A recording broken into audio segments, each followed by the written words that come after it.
everyone, it's Tammy Pally, aka the Crafty Princess and Doll Collector, and today is a short video about a new member of the Dolly family. Her name is Sorry, and I've named her Sorry because when I got her she was in pretty sorry shape. In fact, I was ready to just box her up and send her back, but yeah, the seller and I had different opinions about the situation. And so I had to kind of think a little bit about what course of action to take. I purchased this doll through one of the Facebook groups. There are multiple Facebook groups. And very often people will post their dolls for sale on numerous Facebook groups. So I don't remember which one it was even. And I'm not going to identify and call out the seller because at this point she and I are still trying to find a middle ground about what to do about the situation. And it's kind of a she said thing. She claims that the doll was fine when she sent it to me, but when I got her and took her gently out of the box, her head was almost completely open. It's still open quite a bit. I'm going to carefully show you that the sides are cracked open. This is after I closed it. I tried, because it was like way open. So I tried to close them. I got to be careful. I don't want to. She's also missing an eye chip. I'll show a picture of her because I don't want to handle her too much at this point. But one of her eye chips is missing. And yeah, I didn't buy the doll because to get a DIY project. I thought she would have all her eyeballs and her head would be together. Oh, she's also, none of the screws in the back of her head are there. She's missing all of her screws. So hopefully the screw inside is still in there. And hopefully, I think that the eye chip is in there too. And I'm hoping that the eye chip is not damaged and that it's going to be simply a matter of popping her head open, sliding the eye chip out, closing her head back up, adding the screws, and then gluing the eye chip into the socket that's got a bit. It's just a hole in one of her eyes. So I'm hoping that's at a minimum. Her hair was also a little wacky. This was my fault. I did not completely understand what a weft was, but when she came to me, she had a big thread hanging out of the top of her head. So, and I have since found that that's part of the idea of a weft mohair.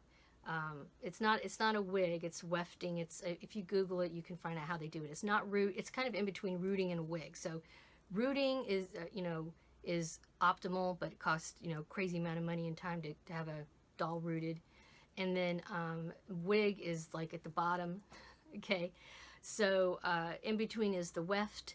And that was actually an easy fix. Once I actually started looking at her, and I wasn't so crazy mad about the busted doll, I just kind of, finger combed her hair a little bit and it covered up the thread sticking out of her head. So that was an easy fix.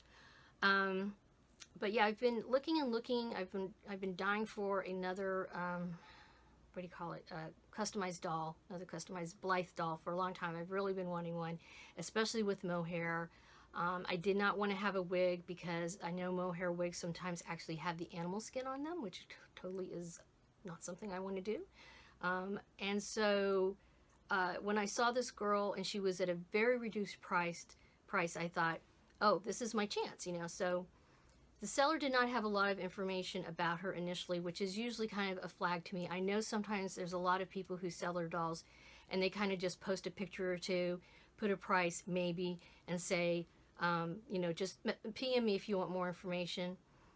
And that bothers me. I mean, I feel like they're being a little deceitful if they're not going to give you more information because, I don't want, I mean, there's probably 20 dolls I would like to have more information about, but I'm not going to message 20 people. However, this doll was different because, like I said, I'd been looking and looking for a mohair customized doll, especially one with dark hair. So when I saw her, I thought, oh my God, this is my chance. She's reduced price and all this kind of thing. And so I did PM the seller. She sent me pictures. She told me what the base doll was, which is Bohemian Peace. and she told me who the customizer was, who I'm not going to say the customizer was because I want to double check with that person now. I'm going to message her, try to contact the person I was told who was the customizer, because I'm not sure if it was her or not. There's a signature on the back of her head, but I haven't found a lot of work by this person. So, and with the not exactly crystal clear communication with the seller, I'm not sure if I completely believe everything I was told about this doll, since she came in such bad shape. But supposedly the doll was in great shape, nothing wrong with her, and that the seller claims it must have happened in transit, you know, and she was shipped to me.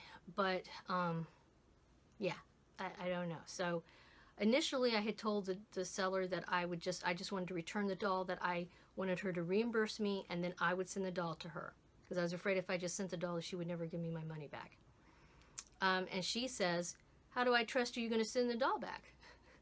I don't trust you. So I'm like, well, I'm the one that got the busted doll.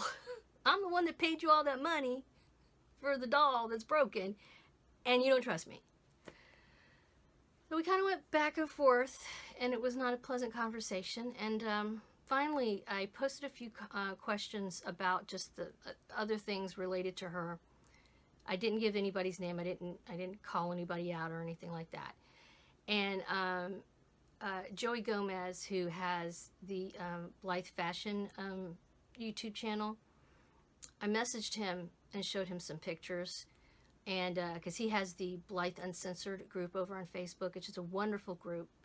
And I was asking more about the hair at the time, and he kind of said, you know, well, you probably could fix her, you know. In fact, if you don't have the screws, you could probably just ask another doll person who does customizing. They'd probably give you screws, you know. And he kind of talked me down a little bit off the ledge.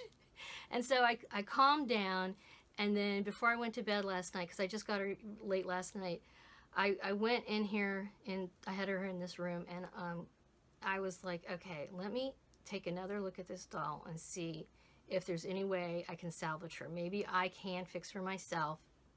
Maybe it's worth it, because I don't know if I send her back, if A, I would get my money back, B, the customer or the seller said she would fix it for me and send it back to me, but again, I don't really trust her on that, so maybe I can do it myself. She did not have, she came nude, so she didn't have this little dress on. This is one of the dresses I've been making. And she was laying there, and she came with her hair in braids. So I very carefully took her hair out of the braids, and I was just looking her all over, looked at her body. She's got a Leica body. Her body's in good shape. And I was like, oh, crap, I really like this doll, dang it. And then I thought, you know, her name could be Sorry, because she came in such sorry shape. And at first I was really sorry I bought her. And I'm like, oh shit, now you named her, girl. So then I put the little dress on her, and her hair was down, and I thought, you know, I think I can fix her. I'm going to try to fix her myself. I don't think it's going to be that big of a deal to fix her. I'm not happy about it. I think it wasn't fair for somebody to send me a doll that clearly had problems and not tell me ahead of time. Of course, then I wouldn't have bought her at all. But anywho, that said, yeah, I don't know if it's one of those bad dolly deals or not. I want to think that the seller didn't do this to me on purpose, but it has made me really think twice about buying anything from anybody but an actual store like CC Toys or something like that. It's really made me question trusting people in the dolly world, which is kind of sad. But and honestly, I don't know how I could have done anything differently. There was, like I said, there's a lot of drama with just getting the doll to me, with shipping, and it was kind of a royal pain in the you-know-what from the moment I gave her my money. It was a pain. And it's continuing to be a pain. But I don't know if there was really any red flags that I could have identified that this was going to be a problem for me or not. So anywho, yeah, if you have any comments, I'd appreciate hearing what your thoughts are. Feel free to put them in the comments below. I will update you when I figure out how to fix this girl. I already have one person who's going to send me some screws for her head, and I'm hoping in the next couple of days, I have a long holiday weekend ahead of me, so I'm hoping to have time to dig that chip out of her head. Fingers crossed it's okay. But I will keep you updated on Sorry. And yeah, if you have any comments, like I said, feel free to let me know. Have a wonderful Dolly Day. Thank you for stopping by and listening to my rambles. Bye-bye.